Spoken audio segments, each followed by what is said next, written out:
So are Amazon about to remove your applications? Are they going to start deleting apps without even asking you? Without your knowledge, are they going to start disappearing? We're going to take a delve into this. We've seen reports from AFTV News on his website. We've seen a few other YouTubers talk about this. We're going to have a look into it and see what they're talking about, what's going to happen and what's coming with this latest update. And actually, is it a good thing? This could be so. So before we do that though, if you can, do remember, hit that subscribe on the channel. I won't be releasing a video for the next day or so because it is my birthday. I know, thank you very much. So we will be back in a couple of days with some new updates and new videos. But this one is quite an important one to look at. So, what are we talking about? Some of the biggest problems with your Fire Sticks, Fire TV devices, is lack of storage. We've known this for years. They rolled out with 8 GB at the beginning, and by the time all the bloatware goes on from Amazon, you probably get around 4 GB worth of storage. Since the initial first gen, all the way up to the Fire Stick 4K Max, still the same amount of storage. Unreal that they haven't increased it. Yes, with the Fire TV Cubes, you've got a 16 gig. With the TVs, the same. Big, large storage, perfect amount for what you need.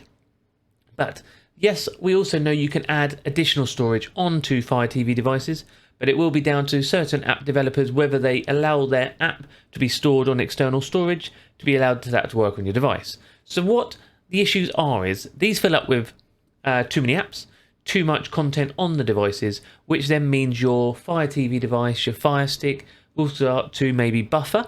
So you can get the buffering because there's not enough space on there for that movie to download. Okay, obviously I know we're streaming, but even to stream you have to download it on your device to be able to watch it, then it deletes it in a temporary file. You might also find that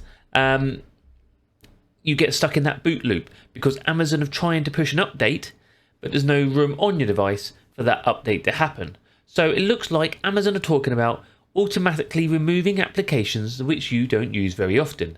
And how can you see that? So if you go to your applications, so go to settings, all the way across to settings, go down to applications, go to manage installed applications. When you go to sort now, you can actually sort in a recency, display apps based on the last time they were used. So this will show you what you've used recently on this device. Obviously this device I use just for recording videos, so I'm never going to use Amazon Photos. Silk Browser I very rarely use because we obviously have Downloader. YouTube's not really used on here, and a few others. Yes, it says never used because this doesn't always work very well, but that depends on how you have your settings. If you have your settings up where Amazon can't read the app data, turning off app data, it won't know. Okay, because this is saying things I've never used, which I use on a regular basis on many films. Okay, on many videos. Amazon Kids not used for 4 days, never used it. So it's not very good at what it does, but let's hope with the latest updates that will become better. So what would happen is, if you're trying to do something on your Fire Stick and it's not working because there's not enough storage, it will either pop up like this, giving the option to remove and manage your apps before you do it, or it will automatically remove them from your device. That's one option it may do. What it might also do is it can move apps, okay, into like sort of onto their cloud. When it moves apps onto the cloud, that means the app will be deleted from your device, so it'll be not here, okay, it won't be on this section. But what it will be in your app library. Okay, and in your app library, you can get installed on this TV, not installed, or all apps. These are all apps that you've ever installed before. But the good thing about this is your device will keep a certain app data, so you wouldn't have to re-log in and anything like that. The downside is, if it does that, every time it deletes an app, you're not getting a lot of storage back. Okay, so that is their option, but obviously we have loads in here which we've done for videos over the time, all in my app library, which I can just click on if I want to reinstall, and it'll reinstall straight from here without having to go search for it again. So the downside of this is it can be really annoying because every time you want to use an app, it might have been removed and you're going to have to go and reinstall it. Plus side is it should fix the issues they have where people can't stream properly and people are getting stuck in a boot loop because they don't have enough space for the updates. The update gets halfway through, then it doesn't work. These sort of issues are all there, and all, obviously they're just trying to help with this idea. Problem is, chances are they're going to delete the third-party apps that you all love and enjoy. There's more likely something like that's going to be removed than their apps themselves, which none of us use. So there's no chance it's going to delete anything on this list which doesn't have an uninstall button next to it.